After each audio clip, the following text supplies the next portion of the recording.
Si c'est ta première fois, je t'invite à t'abonner et activer la cloche de notification. Aujourd'hui, notre sujet, c'est l'inflation. Je pense bien que vous avez déjà entendu cela et vous-même, on subit tous cela actuellement au niveau de l'Afrique. Quand on parle de l'inflation, c'est la perte de la valeur de l'argent face aux biens. Donc, par exemple, au départ, avant acheter une tablette de cube à J, on pouvait l'avoir à 25 francs. Mais aujourd'hui, on te vend 3 à 100 francs. Tu vois? Donc, ça veut dire que l'argent perd sa valeur, en fait. Et cela ne vient pas comme ça. Provient des effets que fait, par exemple, en 2020. Et cela ne vient pas de nous. Cela provient de Covid-19. Je viens un peu en arrière là, parce qu'il faut que c'est de là-bas que tout provient, en fait. Que ce que nous vivons aujourd'hui, ça provient de là-bas. Je vais essayer de vous expliquer un peu ce qui s'est passé et on verra ensemble. En 2020, les frontières étaient fermées, donc les bateaux ne rentraient pas. Alors, vous savez que un pays fonctionne à travers les impôts et les dédouanements. Et du coup, comme les frontières étaient fermées, alors comment l'État va faire pour avoir de l'argent pour payer ses fonctionnaires? Pour les entreprises privées, ils étaient obligés de licencier les employés. Mais l'État, ses fonctionnaires, ne peut pas les licencier. Alors qu'est-ce qu'il va faire? Il faut imprimer des nouveaux billets pour pouvoir payer ces fonctionnaires-là. Donc, plus il y a de l'argent dans l'économie, plus l'argent circule, plus il y a de l'argent qui circule. Du coup, l'argent ne se fait plus rare, donc l'argent perd sa valeur. Vous-même, vous êtes d'accord avec moi? Quand quelque chose est en petite quantité et qu'il est rare, prend de la valeur. C'est le cas de l'or. L'or n'en trouve pas partout, du coup, elle prend de la valeur.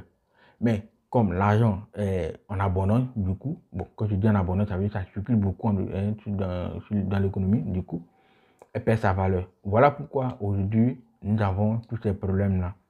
Voyez-vous un peu. Donc, je prends le cas de le fait que l'État imprime des nouveaux billets et les mette sur le marché. Cela, on appelle la politique d'assouplissement. Voilà, ça c'est la politique d'assouplissement. Et cela provient lorsqu'on a des crises, il y en a des problèmes. L'État est censé imprimer des nouveaux billets et les mettre sur le marché. Et également, dans cette politique, il vise aussi également à baisser les taux d'intérêt. Donc, les gens qui vont aller déposer leur argent en banque verront que les taux d'intérêt a baissé. Du coup, ils vont aller chercher leur argent pour venir les utiliser, vu que ça ne les rapporte pas grand. Ok? Ça ne les rapporte pas grand. Donc, du coup, ils vont aller prendre leur argent. Du coup, l'argent va commencer à circuler.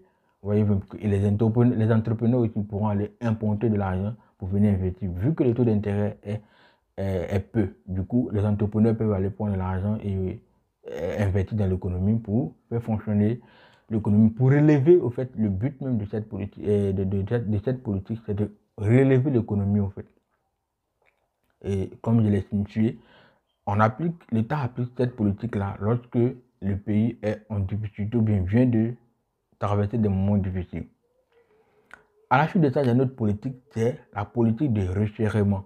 Il consiste à l'État de d'augmenter les taux d'intérêt puisqu'il y a l'inflation, donc il faut augmenter les taux d'intérêt pour que les gens vont aller stocker leur argent en banque, vu qu'il y a un bon taux d'intérêt.